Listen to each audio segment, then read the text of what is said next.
তোকে আমি সেই কখন থেকে বলতেছি যে আমার জন্য চা বানিয়ে নিয়ে আয়, আর তুই চা না বানিয়ে তুই এখানে খাবার গিলতেছিস। ভাবি, আমার খুব ক্ষুধা লেগেছিল, এই জন্য ভাবলাম যে মুড়ি দিয়ে একটু পেঁয়াজ দিয়ে খাই, আর আপনি এইভাবে। এই, এটা কি তোর বাবার বাড়ি নাকি যে যখন মনে চাবে তখনই খাবার খাবি? আমি বলেছি তুই আমার জন্য আগে চা বানাবি, তারপর তুই খাবার খাবি। আর শোন, এখানে আমার হুকুম ছাড়া কোনো কিচ্ছু হবে না, বুঝতে পারছিস?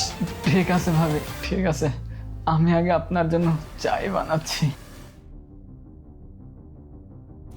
এই এই, তুই যে সোফা থেকে উঠে চলে যাচ্ছিস, সোফাতে যে মুড়ি পড়ে আছে ওগুলো কে পরিষ্কার করবে? তোর মা কি স্বর্গ থেকে এসে পরিষ্কার করবে? এই, এগুলো আগে পরিষ্কার করে তারপর যাবি। আচ্ছা ঠিক আছে ভাবি।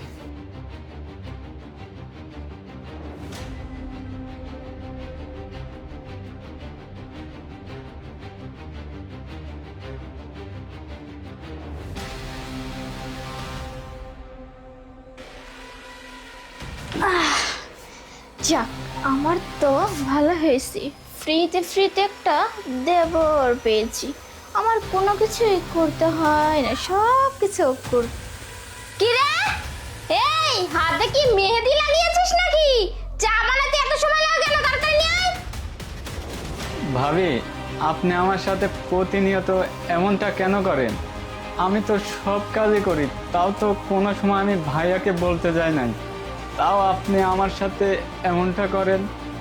এই এই, তুই এই বাড়িতে কেন আসিস রে? হ্যাঁ, বুঝতে পারছি, তুমি বসে খালি গিলবে, কোনো কাজ টাজ কিছু করবে না, তাই না?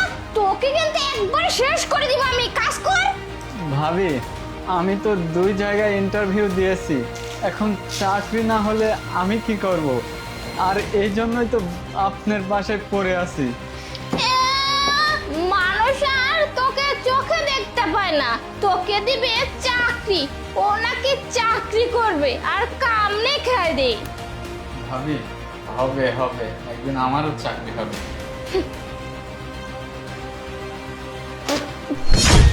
এই, চায়ের চিনি তোর কে কোন ভাগ দিবে রে? চায়ের চিনিটা তোর বাপি এসে দিক। নয়ন, তুমি তুমি বাড়িতে? আমি বাড়িতে কেন? এই দিক দিয়ে যাচ্ছিলাম, আমার গাড়িটা বাহিরেই দাঁড়িয়ে আছে, ভাবলাম যে তোমাদের সাথে একটু দেখা করে যাই, যে কেমন আছো, কি অবস্থায় আসো। এসে যা দেখলাম যে তুমি আমার ভাইকে দিয়ে বাড়ির সমস্ত কাজ করাচ্ছ, লাথি দিছো, ও খাবারের প্লেট নিয়ে লাথি খেয়ে খাবারের প্লেট নিয়ে এখানে পড়ে গিয়েছে। আমার ভাই কি তোমার টাকা খায়? আমার ইনকাম করা টাকা খায়। এই বাড়িতে আমার ভাই খাবার খেতে হলে তোমার অনুমতি নিতে হবে। আরে হু are you? Who are you? আমি তোমাকে প্রশ্ন করছি, তুমি কে? আমি তোমার ওয়াইফ। কিসের ওয়াই? তুমি বাহিরের একটা মেয়ে, সে আমার ভাই, আমার জন্মদাতা ভাই, আমরা 2 ভাই একসাথে বড় হয়েছি জন্মের পর থেকে। তুমি কে?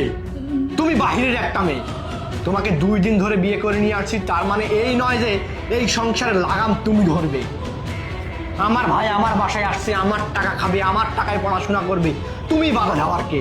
আমার ভাইকে দিয়ে বাড়ির সমস্ত কাজ তুমি করাও। ও চাকরি করে, ও 2 বার ইন্টারভিউ দিয়েছে, ও এখানে আসছে চাকরির ইন্টারভিউ দেওয়ার জন্য, চাকরি হয়ে গেলে ও এখানে থাকবে না। তুমি ওর সাথে এই ব্যবহার করা তুমি কে? তোমাকে যদি এখন গায়ে ঘাট ধাক্কা দিয়ে বের করে দিই, তোমার পরিচয়টা কি হবে? তুমি একটা রাস্তার মেয়ে হবে, এটাই তোমার পরিচয় হবে না? বলো।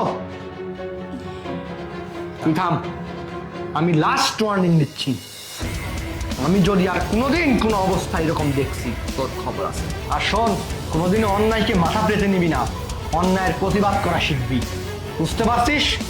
এরপর থেকে এই মহিলা যদি কোনোদিন কোনো খারাপ কথা বলছে তোকে বা কোনো কাজ করাইছে, সাথে সাথে আমাকে জানাবি। যখনই অন্যায়ের প্রতিবাদ করবি না, তখনই তুই সে অন্যায়ের ভাগিদার তুইও হবি, এটাই নিয়ম, মনে রাখিস।